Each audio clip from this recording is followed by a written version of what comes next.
Well, it is 2022. Can you believe it? And if you're looking to make some changes, some real changes, we have someone who can help you. Dr. Delatorre joins us once again to share his advice. Welcome back. Tremendous honor. Happy New Year. Happy 2022. We're blessed to see this year, and I'm excited. Yeah. And you know what? A lot of people looking to make some changes, and you have 6 phases of real change. If we're looking to really make that shift in our lives, but we're going to jump right in. And I love how each point you make has an exclamation at the end of it, because you want to motivate those of us out there. First of which, it must change. You got to believe it. You got to believe it. So here's what I firmly believe, right? Either you will proactively lead change or you will reactively be changed by change. I'm going to say that again. Either we proactively lead change in our life or we will reactively be changed by change. And what I mean by that is, think about the fact that Blockbuster had a chance to buy Netflix, but they didn't take advantage of it. And now, look, Blockbuster's gone. Either you proactively lead change or you will reactively be changed by change. So I firmly believe that we must become leaders of the changes that we want to make in our lives. And that's in any area of our life. So we got to start with these 6 phases of what I like to call real change, because most people play around with change. Because the truth is that psychologically, Michaela, change psychologically is processed in the brain sometimes as loss. And the reason why it's processed as loss in the brain is because it's a loss of certainty. Right? We get in our comfort zone. We get used to things being a certain way. So anytime there's a change, it's going to feel weird in the beginning. And so I want our viewers to understand that it's okay to feel that little sense of uncertainty in the beginning of making a change, because that uncertainty is proof that you're pushing up against your comfort zone. So allow that to be okay. Push past that uncomfortable spot and get into real change. So you've got to say, it must change. You've got to get clear about what has to change. That's number one. It must change. You've got to identify it. But then the second word in that phrase is crucial. It must change. And the reason why I say it must change is because we don't change until something becomes mandatory. So we got to get out of what I should do and what I ought to do, and we have to get into what I must do.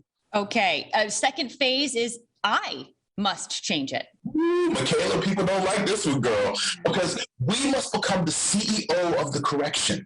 We can't wait for the government to do it. We can't wait for policy and law to do it.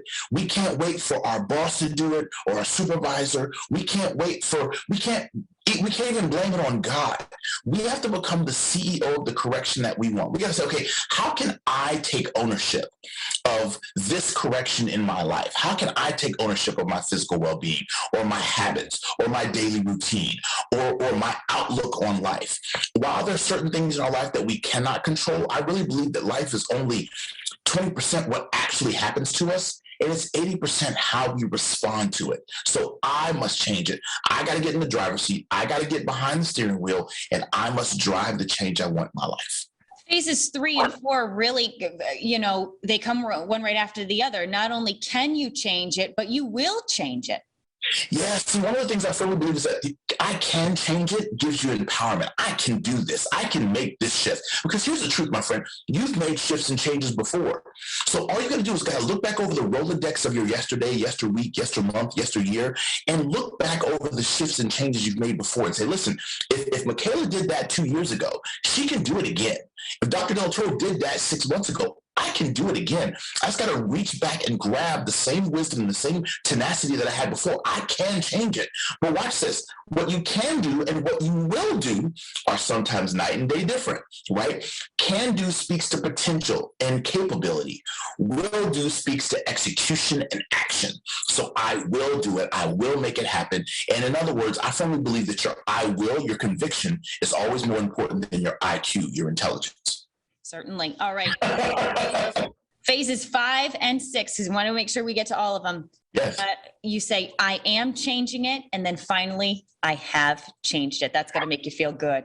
Oh my gosh, 2 of the most important phases, right? So I am changing it. When you're in the middle of any change process, whether it's financial, emotional, relational, spiritual, marital, it doesn't matter. It's going to be uncomfortable because you're not where you used to be and you're not quite where you want to be. So you're in the middle. So you got to make sure that you celebrate yourself along the I am changing it process and journey, and only surround yourself with people who have also either made it on the other side of that change or on that change journey with you. And then once you've gotten to the other side and you have changed it, that's when you send out a press release to lottie-dottie and everybody. You let them know, listen, I have changed it. This is a new me. This is a new year. It's a new day. And please don't try to hold me to who I used to be. And here's what I firmly believe, Michaela, as we call this segment to a close. When you've gone through all 6 phases of change, you really haven't just changed. You've actually transformed. I love that. No, we're going to leave our viewers with that lovely piece of advice. And we're going to post all of these phases again up on our website so viewers can be reminded of that. And he explains even more. He literally wrote the book on it. So we'll post a link to that on roadshow.com as well. Dr. Del Toro, thank you so much. Indeed.